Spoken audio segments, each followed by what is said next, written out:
So now, when we have pure love for someone, we see the whole thing in a different manner.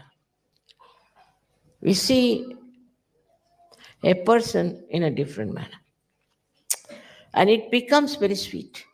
Otherwise, truth can be very bitter, can be very painful. But truth, which is adorned with love, is just like a flower without the thorns. It's very interesting how a person who is pouring with love and is standing on truth. That's the personality you have to become. Now, in the expression of love, we can take an example to understand. Supposing I meet somebody and he's telling all kinds of horrible things about another person. So I feel tremendous love for him as well as for the person whom he's telling all these things.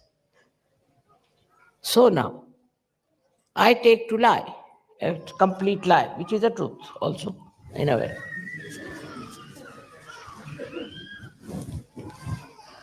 I tell that person, see, what are you talking? The person about whom you are saying all this has been just praising you all the time. And here you are talking like this. Now, this is not the truth, actually.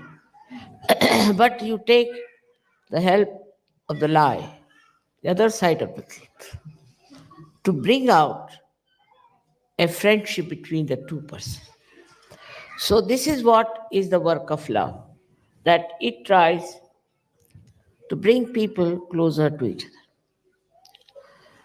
to say things by which they become one, united. So, all the divisive methods that we have used so far just disappear, and we try to understand what is the method by which we can join people's heart. As it is, you are in collective consciousness. But this collective consciousness, if it is superficial, you can achieve great results like as you have done it. Maybe you can build beautiful ashrams, you can do all this. But when it is filled with love, collective consciousness, then the joy is complete of collective consciousness. Now people talk of peace. You cannot have peace without this new awareness, we call it collective consciousness. But in that also there has to be the main tattva, principle of love. For example, now Sir Yogis, say from Germany and Austria, are going to Israel. It's very fulfilling. I was happy that they have chosen for this puja people from Israel. And then I found Israelis coming to Egypt, forgetting all that Muslims have done to them. It's really remarkable how people get attracted towards expression of their love to their fellow men, to other Sahajogis. And once it starts growing, you will be surprised how we can change this one. Most of the problems, human problems, are due to hatred. And it's very commonly used, I hate, I hate. It's absurd. It's a sin to hate someone. Why do you hate someone? You can hate the sin, you can hate the evil, but you should not hate people just for hating's sake. This hatred that we have is responsible for all the problems we have had so far. Because one person becomes very powerful. By dividing people, he becomes very powerful. And these divisive things have really crushed so many countries. You have no business to condemn anyone. You have come from such a condemned condition yourself. So why are you condemning others? Only thing is, if you are capable, if you are equipped, if you are matured enough in Sahaja Yoga, then you will just take it up as a great challenge of love. And you will do it. But you won't go on condemning that person, finding faults with that person. It's a very good excuse if you don't want to do it. Supposing somebody is sick and the doctor doesn't know how to cure. So what does he do? He says, you see, you are sick because this happened, because you went in the cold, because this, Are Baba, yes, but now I am sick. So now what about curing me? No, because you did this, because you did that, you should not have done this. All about the past mistakes will go on. In the same way, we go on. That you did like this, you were like this, you went to the Falana Guru, you did this kind of a mistake, that's why you are like this. No, don't tell him anything. Just work it out and it works. Of course, you can ask if he has been to some guru, but don't condemn, don't criticize. There's no need to condemn anybody for what mistakes they have committed. This is all coming from the consciousness that you are better equipped, that you have all the knowledge. You have, you're very knowledgeable people. I must say, very knowledgeable. You are the Gnostics, all that I accept. But as long as you are aware of it, you are not. Once you are not aware of it, then you are that what is called surgery. So I would expect all of you to have this new development in their sastra, in your sastra, in everybody's sastra. We have to think of the whole world. We cannot just think of Sajogis and also about the seekers. Seekers are there, all right, but what about the rest? There's so many problems there, and so many things are to be done. For example, now we have a problem in India of poverty. So I'm trying to do something for them. You have problems in your countries. You should find out what problems there are. You can start some sort of a movement for them, try to help them as far as possible.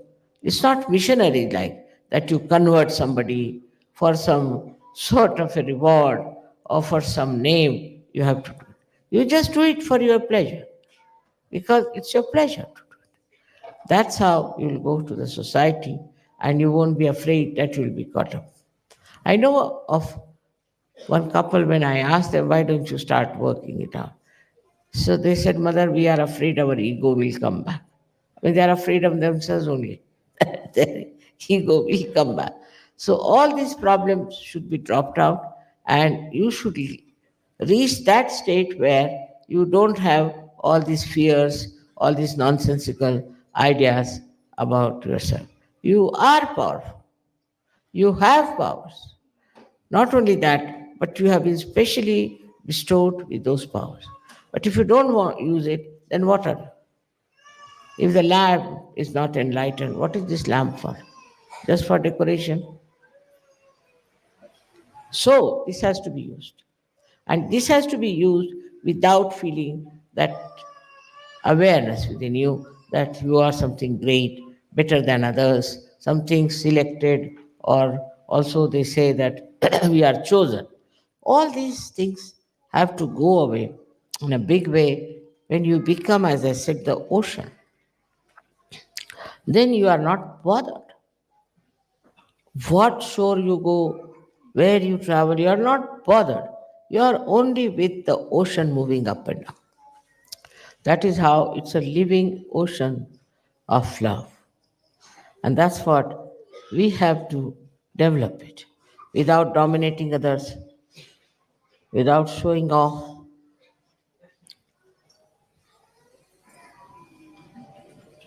It should be, the whole thing should be contented within ourselves. In Hindi, it's said better, apne mein samaye ho rahe. Should be all within yourself. And that's the most enjoyable thing.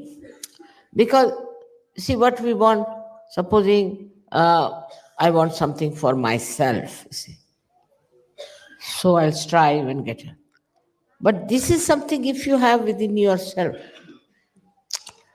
you fully fill within yourself. So, what is most important? What is so much needed? Nothing. You are completely filled with yourself, contented with yourself. And then you want to share. This is the ideal way of dealing with Sahasrara, I think. And I'm sure they will come. This whole world's Sahasrara has to be opened up. This is what we have to do it. And we are not going to disappear into some exclusive places. That is just for meditation, you can go there. But not for escaping the world. That's not the idea. Idea is for meditation, for your growth. It would be a nice place to go to. It's very important to understand how valuable you are, how remarkably important you are. Born at this time, got your realization. For what? To emancipate this world, to transform human beings, to take whole of this world into the realm of God. That is what you are here for. May God bless you.